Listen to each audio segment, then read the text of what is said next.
Assalamualaikum warahmatullahi wabarakatuh. Perkenalkan, nama saya Ahmad Hanif Hidayatullah dengan NIM 210103110121 dari kelas PGMID.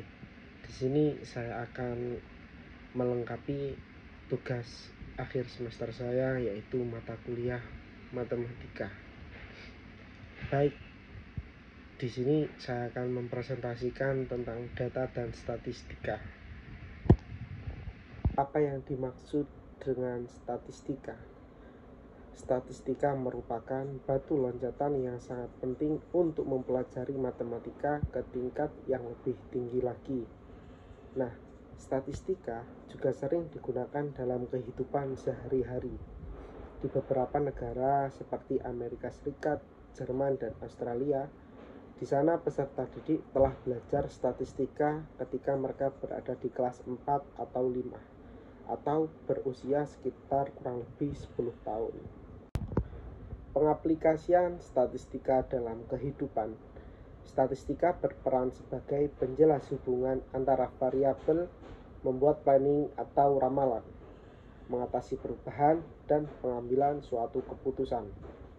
Variabel merupakan suatu nilai yang tidak tetap, bisa harga, ukuran, hasil, umur, maupun tinggi badan. Bahwa hidup ini penuh dengan ketidakpastian, sehingga manusia membuat sebuah keputusan berdasarkan hal-hal yang belum pasti. Oleh sebab itu, manusia memiliki keterampilan untuk membuat perkiraan atas kemungkinan besar yang bakal terjadi. Dalam dunia pendidikan, penerapan statistika misalnya tentang penyajian banyaknya peserta didik di dalam suatu kota, analisis skor hasil ujian matematika peserta didik, dan banyak peserta didik yang lulus ujian nasional. Nah, penyajian data tersebut bisa berbentuk dengan diagram ataupun tabel.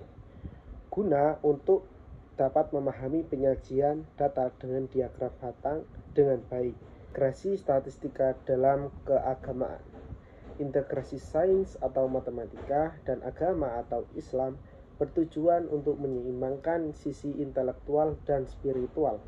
Namun, bagi umat Islam sangat berguna untuk mengenang kejayaan matematikawan Muslim dalam pengembangan ilmu pengetahuan. Salah satu contoh integrasi dalam pembelajaran statistika dapat dimulai dengan mengkaji Quran Surat Al-Ma'idah ayat 66 untuk membelajarkan median dan tentang hipotesis. Apa saja komponen utama dalam data dan statistika? Komponen utama dalam data dan statistika itu ada 3, yaitu yang pertama membaca dan menafsirkan data, yang kedua penyajian data, yang ketiga pengumpulan dan penyajian data. Membaca dan menafsirkan data. Membaca adalah melihat serta memahami isi dari apa yang tertulis dengan cara melisankan atau hanya terbesit dalam hati.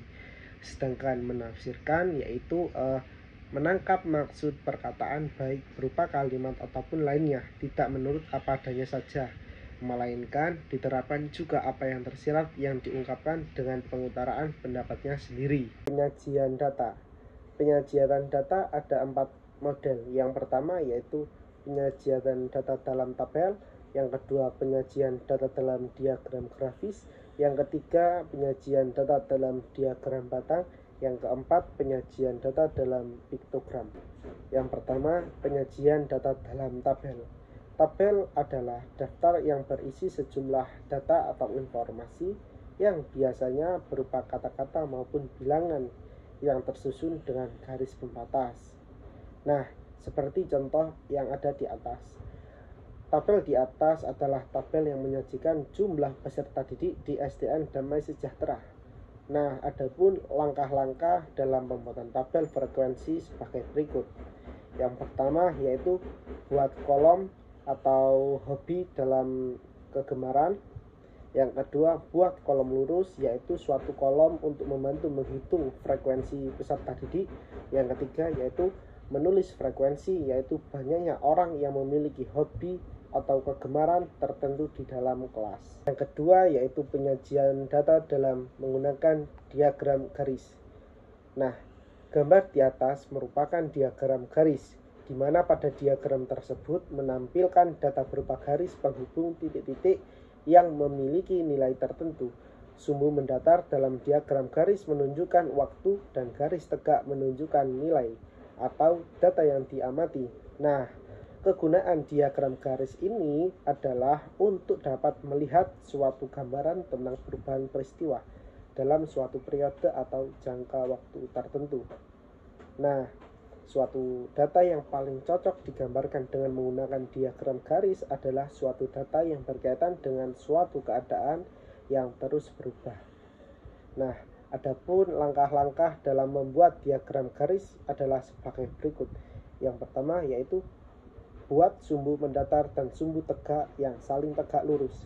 Yang kedua, sumbu mendatar menyatakan waktu, sedangkan sumbu tegak menyatakan sebuah frekuensi. Yang ketiga, gambar titik-titik sesuai waktu dan frekuensi data. Yang keempat yaitu hubungkan titik-titik yang ada sehingga diperoleh sebuah kurva. Baik, cukup sekian presentasi dari saya, kurang lebihnya mohon maaf sebesar-besarnya. Akhirul kalam, wassalamualaikum warahmatullahi wabarakatuh.